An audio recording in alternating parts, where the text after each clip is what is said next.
Assalamualaikum warahmatullahi wabarakatuh, sahabat Tazkirah. Menikah adalah salah satu sunnah Rasulullah Sallallahu Alaihi Wasallam dan juga sebagai jalan untuk menyempurnakan agama seseorang. Tapi bagaimana jadinya jika ada hal-hal yang membuat menikahi seseorang, khususnya wanita, haram untuk dinikahi? Allah Subhanahu wa Ta'ala menciptakan manusia sebagai makhluk hidup yang memiliki hasrat dan kebutuhan yang harus dipenuhi, yaitu kebutuhan jasmani dan rohani, salah satunya menikah. Pernikahan merupakan ibadah dalam Islam, maka dari itu manusia dianjurkan untuk menikah dan tidak hidup melajang. Allah Subhanahu wa Ta'ala berfirman dalam Quran surat An-Nisa ayat 3 yang artinya, "Dan jika kamu takut tidak akan dapat berlaku adil terhadap hak-hak perempuan yang yatim, bila mana kamu mengawininya, maka kawinilah wanita-wanita lain yang kamu senangi, 2, 3 atau 4.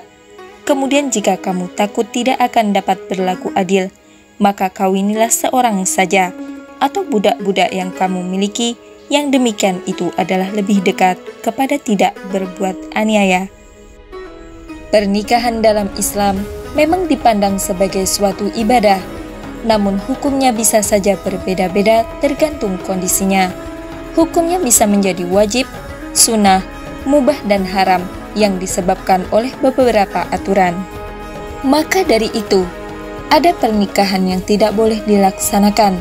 Salah satunya adalah pernikahan dengan wanita yang haram untuk dinikahi. Islam memberikan aturan dalam pernikahan, bukan hanya aspek sistem dalam menjalani rumah tangga, tetapi juga batasan-batasan terhadap siapa yang boleh dan haram dinikahi, baik oleh mempelai perempuan atau laki-laki.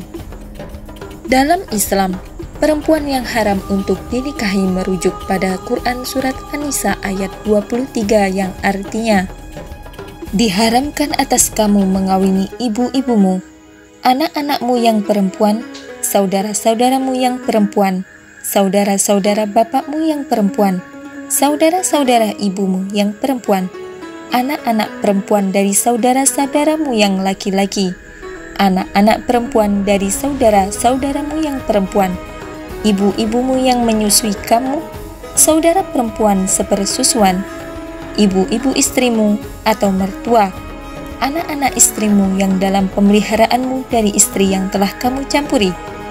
Tetapi jika kamu belum campur dengan istrimu itu, atau dan sudah kamu ceraikan, maka tidak berdosa kamu mengawininya, dan diharamkan bagimu istri-istri anak kandungmu atau menantu, dan menghimpunkan dalam perkawinan dua perempuan yang bersaudara, kecuali yang telah terjadi pada masa lampau. Sesungguhnya Allah Maha Pengampun lagi Maha Penyayang." Itu artinya, wanita yang haram dinikahi adalah golongan wanita yang tidak boleh dinikahi secara resmi atau nikah siri oleh seorang laki-laki, baik yang bersifat selamanya atau sementara. Maka dari itu, pembagian mahram ada 3, mahram karena nasab, pernikahan, dan persusuan. Mahram karena nasab.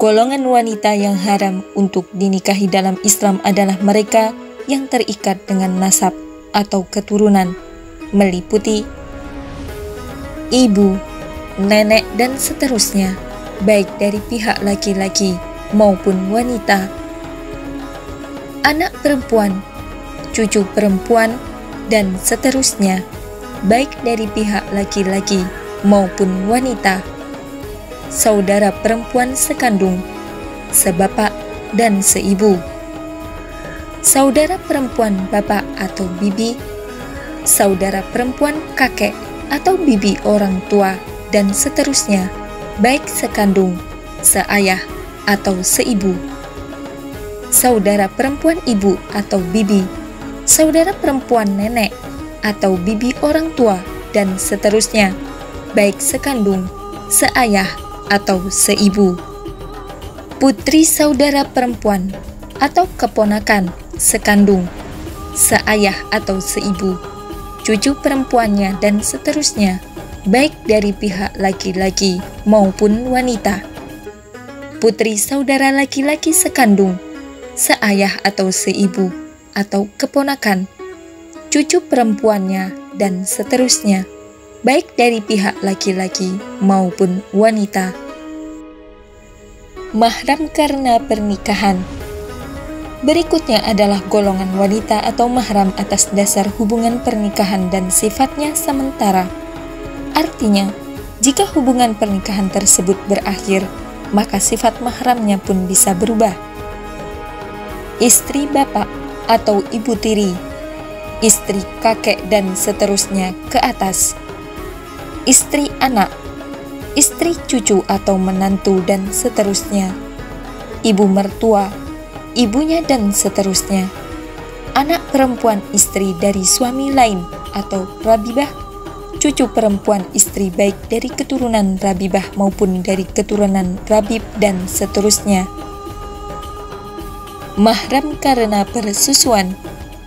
Terakhir adalah golongan wanita yang haram dinikahi karena telah menyusui seseorang. Akibatnya, menimbulkan haram bahwa suami, anak dan saudara laki-laki tersebut haram dinikahi anak tersebut. Allah Subhanahu wa Ta'ala berfirman dalam Quran Surat An-Nisa ayat 23 yang artinya, "Dan diharamkan atas kalian, ibu-ibu kalian yang telah menyusukan kalian dan saudara-saudara perempuan kalian dari persusuan." Ketentuan menyusui tersebut dibagi lagi menjadi 3, yaitu menyusui sebelum anak berusia 2 tahun, tidak dikarenakan kelaparan, dan menyusui lebih dari 5 kali. Itulah beberapa golongan yang haram untuk dinikahi perempuan menurut Islam. Semoga bermanfaat. Wallahu a'lam bishawab.